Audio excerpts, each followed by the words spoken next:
That coffee tasted like discouragement. I looked out the window, the street still wet from last night's rain, as if even the weather had grown tired of fighting. The sound of cars passing mixed with my thoughts, and I wondered when we stop being family and just become an obstacle. It was in that same cafe that I got the news. My uncle had called a meeting with all the partners. I thought it was routine, maybe about new contracts, but my secretary's worried face told me something was wrong. I'd worked at that company since I was young, back when it was just a tiny office and a phone that was always busy. Every brick in that building was a memory. When I walked into the meeting room, the air was heavy. Every eye turned to me like I was an intruder. My uncle, at the head of the table, adjusted his glasses. "We need to talk about the company's leadership," he said, with that dry tone he used to hide his malice. I knew what was coming.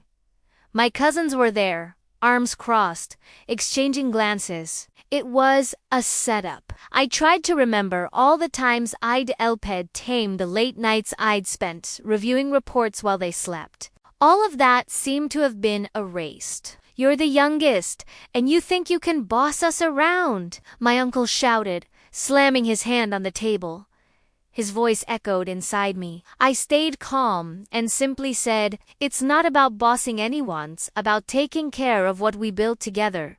He laughed, and the others joined in, like hyenas circling their prey. At that moment I knew matindero wazua. Not because I lacked merit, but because they couldn't stand seeing a young woman in charge. I walked out with a heavy heart but a clear conscience, not knowing that this was the first step toward a turning point none of them could have imagined. The days that followed were quiet. The company I'd spent years building was now in the hands of people who only cared about easy profit. Each piece of news, a resignation, a cancelled contract felt like another piece of my pride being torn away. Then one day, I ran into Mrs. Nilda, a retired employee. She smiled warmly and said, "My dear, I heard what happened, but don't let it bring you down. God never closes one door without opening another." Her words sparked something in me. I went home, grabbed an old notebook, and started jotting down ideas. I spent nights awake, not wanting revenge, but just wanting to prove to myself that I was capable. And then, it hit me.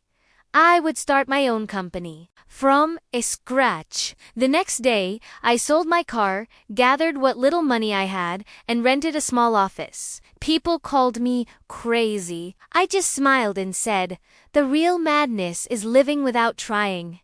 The first few months were the hardest of my life. The tiny office barely fit a desk. Some days, the phone didn't ring at all, and doubt crept in. But whenever I remembered the humiliation of that meeting, I found my strength again. Slowly, word of mouth began to spread. Clients disappointed by the old company started coming to me. They trusted me, and that meant more than any profit. 2 months later, the news broke. The family company had gone bankrupt. Debt and mismanagement had brought it all down. When I heard, I didn't celebrate. I just felt grateful that life has a curious way of setting things right. Looking out my new, larger office window, I saw my team working, laughing, and dreaming with me. This was where I belonged. Years went by. My company grew, earning respect and recognition. The day we won the Emerging Company of the Year award, I saw my uncle in the back row of the audience. His head bowed. After the ceremony, he approached me. "You got what you wanted, didn't you?" he said. I took a deep breath and replied, "No, uncle. I got what I deserved." That was the last time we spoke. Now, my company helps other women start their own businesses, especially those who, like me, were underestimated. I tell them the secret isn't defeating others, but never giving up on yourself. So if anyone asks who I am today, I'll say it proudly. I am the woman who turned a fall into strength and scorn into victory. Because what's built with soul, time can never destroy. Thanks for watching. If this story resonated with you, please like, share, and subscribe for more content that empowers and inspires. See you next time.